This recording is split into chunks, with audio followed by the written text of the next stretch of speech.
Today I'm going to be making smoked corned beef brisket on my Pit Boss Pro Series 850. If you don't follow Mad Backyard yet, go ahead and subscribe to them. I got the recipe off of this dude, and I will tell you it is absolutely great. So I picked up a corned beef brisket from Rouse. I got a point and I got a flat. Go ahead and rinse this really well and then pat it dry it. First, let's start off with some onion powder. The reason you want to rinse it is because it has a lot of salt. You want to remove all the salt from the brine. All right, so get your onion powder, then get your mustard seasoning. And this doesn't have any sodium, just like Homeboy showed from Mad Barbecue, and he's right, because I've made it, and I've made it with too much salt before without rinsing it, and that's a bad idea. So let's get some garlic powder, and let's go ahead and season it on both sides. And I know the flat looks kind of weird. That's just the way it came in the packaging, but I assure you it is a flat. They just kind of trimmed it weird, but all good. Now let's get some black pepper. Now this is starting to look like pastrami, right? Black pepper. So it basically is pastrami, by the way. All right, guys, now that we have our black pepper pretty much ready to go on these briskets, I'm going to go ahead and go outside, take these to my Pit Boss. And what I want to do is I want to preheat it, and I'm going to set this thing to 250. So what we want to do first is start the smoking process, get some smoky flavor in there, and 250 is the right temperature. So let's get our briskets. Here I am with the point. I'm going to go ahead and put the point in first, and I like to smoke my meats on my Pit Boss on the right side. That way it's not in direct heat. And now I'm going to go get my flat, and I'm going to go ahead and put it right next to it.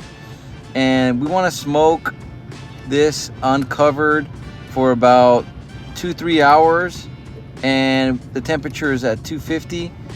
And we're going to go ahead and close this and keep checking on our temperatures till we reach an internal temperature of 160 or anything close to that.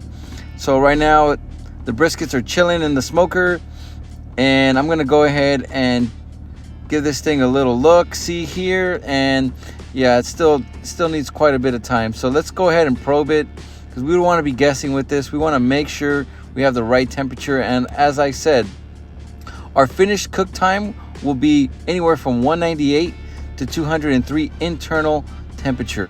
So it's been about 3 hours, and this thing's cooking really slow, which is good, but it's almost dinner time. So I'm going to go ahead and bump this thing up to 350 for a little bit, because I'm trying to reach that 160 so I can go ahead and add it to the broth. And it's pretty much close enough.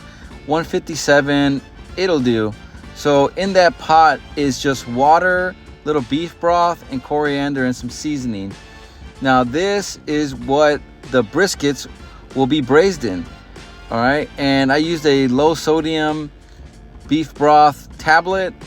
You can use a beef broth out of a little can or whatever. This is what I used. So go ahead and add both of your briskets.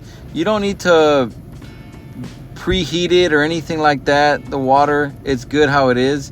So our temperature is pretty much 162 on the flat, so this one can go in as well. And we just want to make sure it's coating half of it. That's what I learned for braising this. And one mistake I did make, I will say, and I will admit to it, is I didn't cover it at this point, and I should have covered it. But nonetheless, this thing still turned out really great.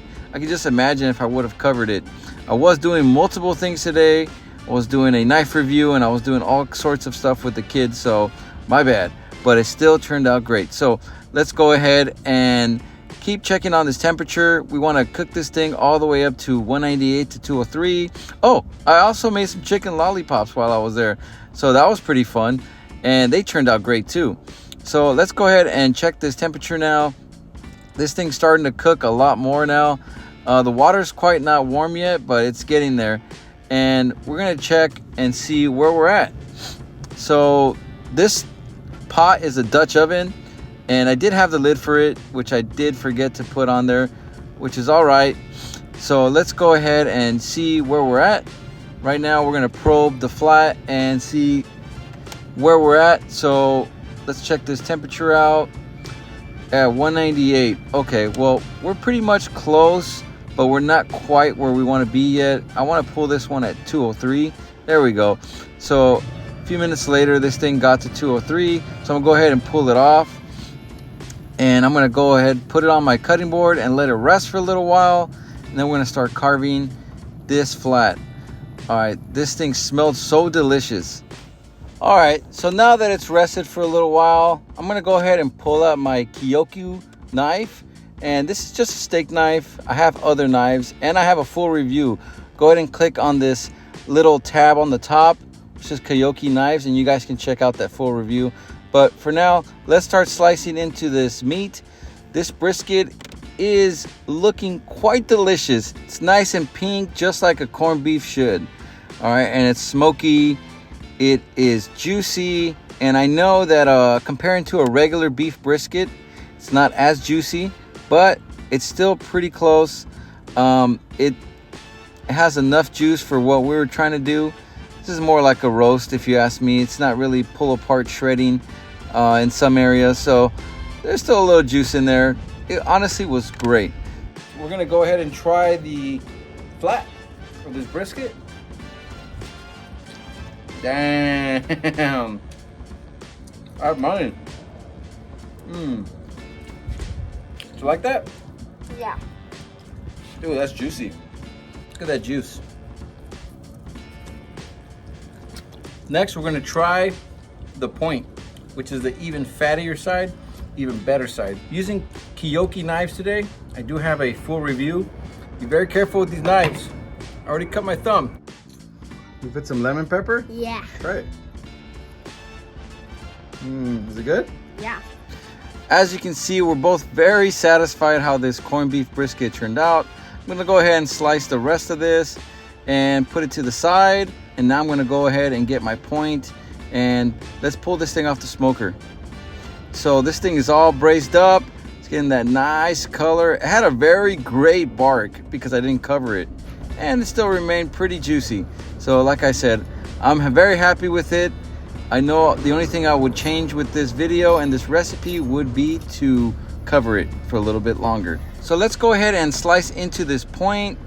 Ooh, just admiring it from a distance, how juicy and delicious this thing looks. And I'm using the chef's knife from Kyoku, and this thing is razor sharp. I had a lot of fun using this knife, by the way. It met all of my needs, especially for this video and making this brisket. But yeah, check it out. This one's a lot juicier than the flat. I'm gonna give it a nice squeeze. If you don't like it, I don't care. Some people don't like squeezing meat. I like to squeeze meat. Oh! All right, guys, our point is all done. We're gonna do the pull apart test. Now we're gonna try it out. Let's give it a try.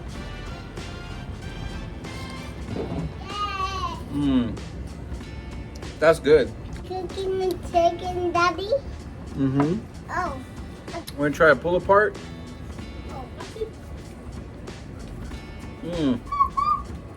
Nice and tender. Right there, man? Yep. You liked it? Yep. A little different, right? All in all, this brisket was really good. It was really delicious. I'm glad I followed Mad Backyard's recipe. But if you're trying to look for a recipe that is going to be a little bit more tender, I suggest that you watch my beef brisket video. I smoked the brisket for 24 hours and that was super juicy. So check it out next.